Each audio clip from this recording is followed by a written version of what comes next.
ସବୁଥିରୁ ବଡ଼ କଥା ହେଲା କଂଗ୍ରେସ ଆଉ ବିଜେଡ଼ି କି ମିଶିଗଲେ ତ ଦୁଇ ଜଣଙ୍କର ଚରିତ୍ର ଗୋଟେ, ଦୁଇ ଜଣ ଯାକ ମିଶିଲେ। ମୁଁ କହିବା ପାଇଁ ଚାହୁଁଛି ମମତା ମେହେର ଯେଉଁଥିରେ କି ବିଜେଡ଼ି ନେତାମାନଙ୍କର ହତ୍ୟାକାଣ୍ଡରେ ସମ୍ପୃକ୍ତି ଥିଲା, ସେତେବେଳେ କାହିଁ ତ ସେମାନେ ରେଜିଗ୍ନେସନ୍ ମାଗିନାହାନ୍ତି। ତାପରେ ମାହାଙ୍ଗାରେ 3ଟା ଟ୍ରିପଲ୍ ମର୍ଡରରେ ତାଙ୍କର ମନ୍ତ୍ରୀ ପ୍ରତାପ ଜେନାଙ୍କର ସମ୍ପୃକ୍ତିର ଅଭିଯୋଗ ଆସିଲା। ସେ ସମୟରେ ସେମାନେ ତ କାହିଁ କିଛି ଇସ୍ତଫା ଦେଇନଥିଲେ। ଏବେ ଇସ୍ତଫା ମାଗିବାର କାରଣ କ'ଣ? ଆଉ ଜଣେ ଲୋକ ଆତ୍ମହତ୍ୟା କରିଛି, ଆତ୍ମହତ୍ୟା ତାର ତଦନ୍ତ ଚାଲିଛି।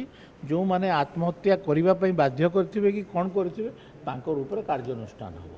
ଏଥିରେ ଲୋକମାନଙ୍କୁ ବନ୍ଦ ଡାକରା ଦେଇକରି ଲୋକମାନଙ୍କ କ୍ଷତି କରିବା କିମ୍ବା ଲୋକ ଯେଉଁ ଆର୍ଥିକ ପ୍ରଗତିରେ ବାଧା ଦେବା, ଏଇଟା କାହିଁ ମୁଁ ଠିକ୍ ଭାବୁନି।